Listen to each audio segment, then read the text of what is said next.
ದೇವರಿಗೆ ಸ್ತೋತ್ರ. ಪೌಲನು ತಿಮೋತಿಯನಿಗೆ ಬರೆದ ಮೊದಲನೇ ಪತ್ರಿಕೆ 4ನೇ ಅಧ್ಯಾಯ 1ರಿಂದ ವಚನಗಳು. ಆದರೂ ಮುಂದಾನ ದಿನಗಳಲ್ಲಿ ಕೆಲವರು ವಂಚಿಸುವ ಆತ್ಮಗಳ ನುಡಿಗಳಿಗೂ ದೆವ್ವಗಳ ಬೋಧನೆಗಳಿಗೂ ಲಕ್ಷ್ಯ ಕೊಟ್ಟು ಕ್ರಿಸ್ತ ನಂಬಿಕೆಯಿಂದ ಭ್ರಷ್ಟರಾಗುವರೆಂದು ದೇವರಾತ್ಮನು ಸ್ಪಷ್ಟವಾಗಿ ಹೇಳುತ್ತಾನೆ.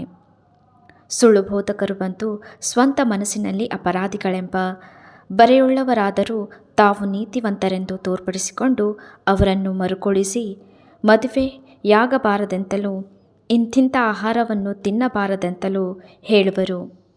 ಆದರೆ ಯಾರು ನಂಬುವವರಾಗಿದ್ದು ಸತ್ಯವನ್ನು ಗ್ರಹಿಸಿದ್ದಾರೋ ಅವರು ಕೃತಜ್ಞತಾ ಸ್ತುತಿ ಮಾಡಿ ತಿನ್ನುವುದಕ್ಕೋಸ್ಕರ ದೇವರು ಸಕಲ ವಿಧವಾದ ಆಹಾರವನ್ನು ಉಂಟು ಮಾಡಿದನು. ಆತನು ಉಂಟು ಮಾಡಿದ್ದೆಲ್ಲವೂ ಒಳ್ಳೆಯದೇ. ದೇವರ ಸ್ತೋತ್ರ ಮಾಡಿ ತೆಗೆದುಕೊಳ್ಳುವ ಪಕ್ಷಕ್ಕೆ ಯಾವುದನ್ನು ನಿಷಿದ್ಧವೆಂದು ಹೇಳತಕ್ಕದ್ದಲ್ಲ.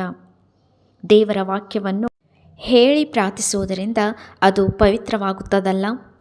ಈ ಸಂಗತಿಗಳನ್ನು ಸಹೋದರರಿಗೆ ತಿಳಿಸಿದರೆ ನೀನು ಅನುಸರಿಸಿರುವ ಕ್ರಿಸ್ತ ನಂಬಿಕೆಯ ಮತ್ತು ಸುಬೋಧನೆಯ ವಾಕ್ಯಗಳಲ್ಲಿ ಅಭ್ಯಾಸ ಹೊಂದುವವನಾಗಿ ಕ್ರಿಸ್ತ ಯೇಸುವಿನ ಒಳ್ಳೆ ಸೇವಕನಾಗಿರುವೆ.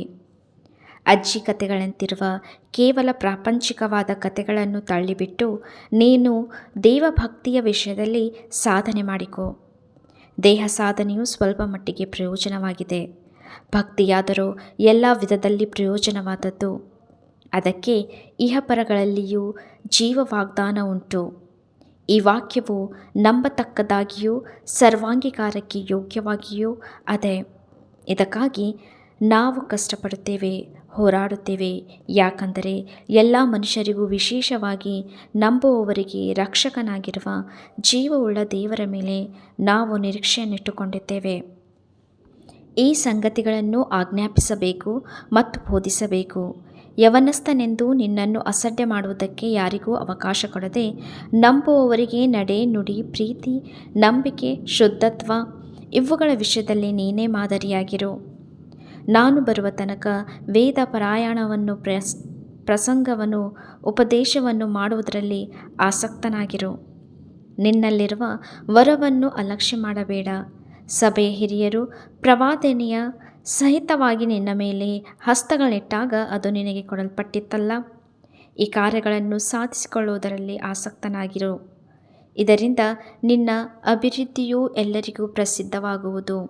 ನಿನ್ನ ವಿಷಯದಲ್ಲಿಯೂ ನಿನ್ನ ಉಪದೇಶದ ವಿಷಯದಲ್ಲಿಯೂ ಎಚ್ಚರಿಕೆಯಾಗಿರು. ನೀನು ಈ ಕಾರ್ಯಗಳಲ್ಲಿ ನಿರತನಾಗಿರು. ಹೀಗಿರುವುದರಿಂದ ನಿನ್ನನ್ನು ನಿನ್ನ ಉಪದೇಶ ಕೇಳುವವರನ್ನು ರಕ್ಷಿಸುವೆ. ಈ ವಾಕ್ಯ ಭಾಗವು ಪೌಲನು ತಿಮೋತಿಯನಿಗೆ ಬರೆದ ಮೊದಲನೇ ಪತ್ರಿಕೆ 4ನೇ ಅಧ್ಯಾಯ 1ರಿಂದ 16 ತನಕ ವಚನಗಳು.